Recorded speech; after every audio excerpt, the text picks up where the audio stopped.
போட்டித் தேர்வுகளுக்கான இன்றைய முக்கிய நிகழ்வுகளை பார்க்கலாம்.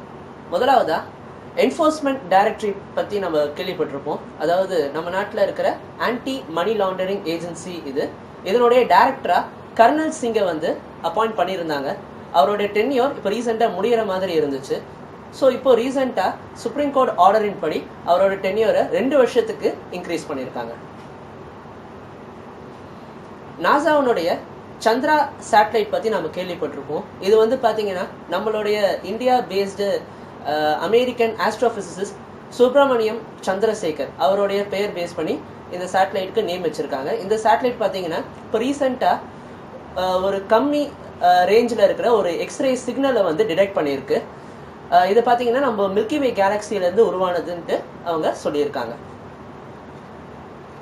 சோமாலியா நாட்டினுடைய புது பிரசிடெண்ட்டாக முகமது அப்துல்லாஹி ஃபர்மோகோவை அப்பாயிண்ட் பண்ணியிருக்காங்க. இப்போ பார்த்தீங்கன்னா இவர் முன்னாடி இந்த நாட்டினுடைய பிரைம் மினிஸ்டராக இருந்தவர். இப்போ இவரை பிரசிடெண்ட்டாக எலெக்ட் பண்ணியிருக்காங்க. இந்தியன் அண்டர் 19 டீம் இங்கிலாந்துக்கு ஆப்போசிட்டாக ஓடிஐ சீரீஸ் வின் பண்ணியிருக்காங்க. இது ஒரு 5 மேட்ச் சீரீஸ். இதை இந்தியா டீம் 3-4-1 அப்படின்ற ரேஞ்சில் வின் பண்ணியிருக்காங்க. லாஸ்ட் மேட்ச் ட்ரா ஆயிடுச்சு. நாம் இந்த பிரெக்சிட் பிரச்சனையை பற்றி கேள்விப்பட்டிருப்போம். அதாவது பிரிட்டன் யூரோப்பியன் யூனியன்லேருந்து எக்ஸிட் ஆகிற அந்த இஷ்யூ இப்போ பார்த்தீங்கன்னா இது பேஸ் பண்ணி பிரெக்சிட் பில் பாஸ் பண்ணியிருக்காங்க. இது யூகே ஹவுஸ் ஆஃப் காமன்ஸில் இது பாஸ் பண்ணியிருக்காங்க.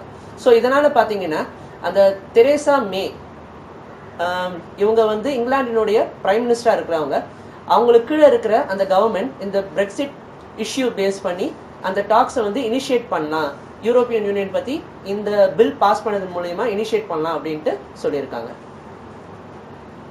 பிரதான் மந்திரி கிராமின் டிஜிட்டல் சக்ஷர்தா அபியான் இதை பற்றி நாம் கேள்விப்பட்டிருப்போம். இதை பிஜிஎம் திஷா அப்படின்ட்டு ஷார்ட்டாக சொல்லுவாங்க. இதை கேபினெட் அப்ரூவ் பண்ணியிருக்காங்க. இந்த அபியான் எதுக்குன்னு பார்த்தீங்கன்னா இது ரூரல் ஏரியாஸில் அதாவது கிராமப்புறங்களில் டிஜிட்டல் லிட்ரஸி சம்மந்தமாக எஜுகேட் பண்ணுறதுக்காக இந்த அபியானை கவர்மெண்ட் லான்ச் பண்ணியிருக்காங்க. ஸோ இதுக்காக பார்த்தீங்கன்னா 2351.38 crores அவுட்லேயில் இந்த ஸ்கீமை அனௌன்ஸ் பண்ணியிருக்காங்க.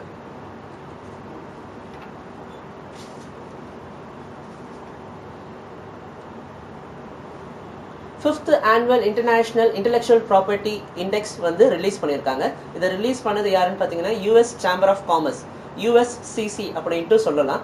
ஸோ இதன்படி இந்தியா பார்த்தீங்கன்னா அந்த இன்டெலெக்சுவல் ப்ராப்பர்ட்டி இண்டெக்ஸ் பிரகாரம் 43rd ரேங்க்ல இருக்கு. இது அவுட் ஆஃப் 45 கண்ட்ரீஸ்ல இந்தியாவோட ரேங்கிங் 43rd இருக்கு. எப்பவும் போல டாப்ல யூஎஸ் இருக்கு.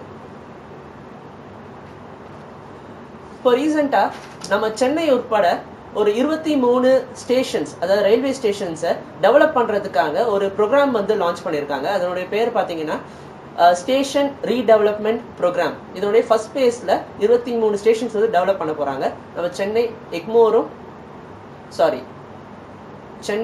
சென்ட்ரலும் இதில் one of the station. So இதில் பார்த்தீங்கன்னா நம்ம ஸ்டேஷன்ஸை ரீடெவலப் பண்ண போகிறாங்க. இதை union railway minister Suresh Prabhakar Prabhu இதை லான்ச் பண்ணியிருக்காரு. சாகர்மாலா ப்ராஜெக்ட்ஸ் பற்றி நம்ம கேள்விப்பட்டிருக்கோம். நம்மளோட போர்ட்ஸ் எல்லாத்தையுமே டெவலப் பண்ண போகிற ப்ராஜெக்ட் இது. ஸோ இதில் பார்த்தீங்கன்னா இது நிறைய கோஸ்டல் ஏரியாஸில் இம்ப்ளிமெண்ட் பண்ணுறாங்க. ஆந்திராலையும் இது இம்ப்ளிமெண்ட் பண்ண போகிறாங்க. இதோட இம்ப்ளிமெண்டேஷன் ஸ்பீடாக இருக்கணும் அப்படின்றதுக்காக ஆந்திராவில் இதுக்கான கமிட்டி ஒன்று கன்ஸ்டியூட் பண்ணியிருக்காங்க. அந்த கமிட்டியினுடைய சேர்பர்சனாக சந்திரபாபு நாயுடு, ஆந்திராவுடைய சிஎம் சந்திரபாபு நாயுடுவை இதுக்கான சேர்மனாக அப்பாயிண்ட் ஆயிருக்காரு. இது ஒரு 33 member committee. Central board of direct taxes ஒரு 4 unilateral advance pricing agreement sign பண்ணியிருக்காங்க. இது எதுக்குன்னு பார்த்தீங்கன்னா மேனுஃபேக்சரிங், ஃபினான்ஷியல் அண்ட் ஐடி செக்டாரில் இருக்கிற கம்பெனிஸ் அவங்களுடைய டாக்ஸேஷன் பேஸ் பண்ண இஷ்யூஸ் அதை அட்ரஸ் பண்ணுறதுக்காக இந்த 4 unilateral advance pricing agreement central board of direct taxes sign பண்ணியிருக்காங்க. வீரப்பன் சேசிங் த பிரிகேட் இப்படின்ற ஒரு புக்கை விஜய்குமார் ஆத்தர் பண்ணியிருக்காரு.